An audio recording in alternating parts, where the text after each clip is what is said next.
नमस्कार शेतकरी मित्रांनो. आज नमस्कार. आपण धाराशिव तालुक्यामधील हळदगाव मध्ये आलेलो आहोत, जिथे की आपले एक शेतकरी आहेत ज्यांनी आता नवीनच पेरूची लागवड केलेली आहे. तर त्यांचाच एक आपण अनुभव घेण्यासाठी आलेलो आहोत की त्यांनी कुठून सुरुवात कशी केलेली. नमस्कार साहेब. नमस्कार.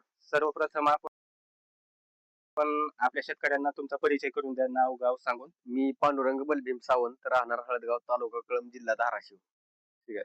आता शेतकऱ्यांना आपल्या सांगा की तुम्ही पेरू लागवड जी केलेली, हा. ही आयडिया म्हणजे तुम्हाला कसं सुचलं की आपण बाबा पेरूची बाग लावावा किंवा काय करावा? कसं आहे, पारंपरिक पिकाकडे पाहिलं तर आता सोयाबीनचं मार्केट भरपूर ढासळलेलं आहे. हो, बरोबर. त्याच्यामुळे मला थोडंफार फळबाग आपल्याला असावी. अच्छा. त्याकरता आपण हे डिसिजन घेतलेला आहे. आता अजून काय आपण बारा धरलेला नाही.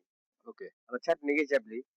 छाटणी घेतल्यानंतर बघू, पारंपरिक पेक्षा थोडंफार पैसे जास्त आले तरी समाधान म्हणायचं काम आहे.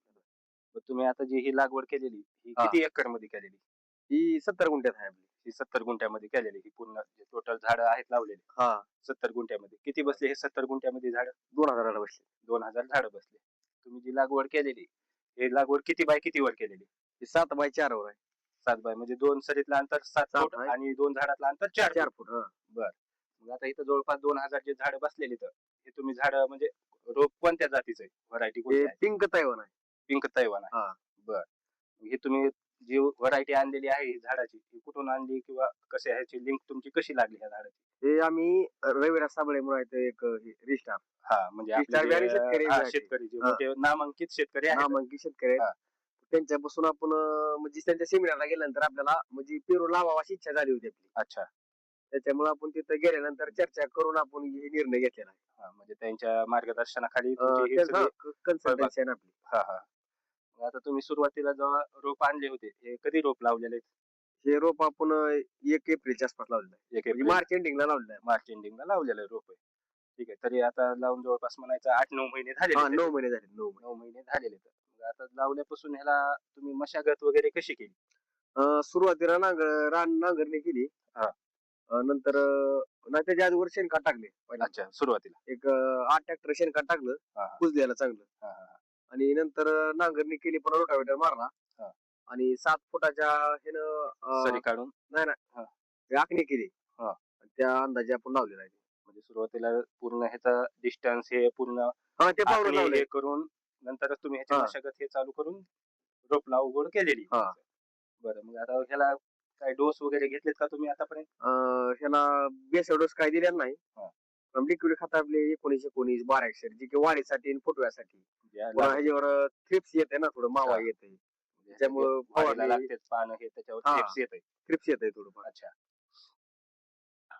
मग आता ह्याच्यावर तुमचं म्हणजे आता काय जे नवीन शेतकरी असतात लागवडी हे करणारे, त्यांना काय तुमचा सल्ला किंवा जे एखादी तुमच्याकडून चूक झाली असेल, ती त्याईनं करू नये, असं काय आहे का सांगण्यासारखं? सांगण्यासारखं म्हणजे आपण लागवड उन्हाळ्यामध्ये केली होती. अच्छा. तर लागवडीचा मोसम खरा तर आपल्याला एकतर डिसेंबर किंवा जानेवारी. हां.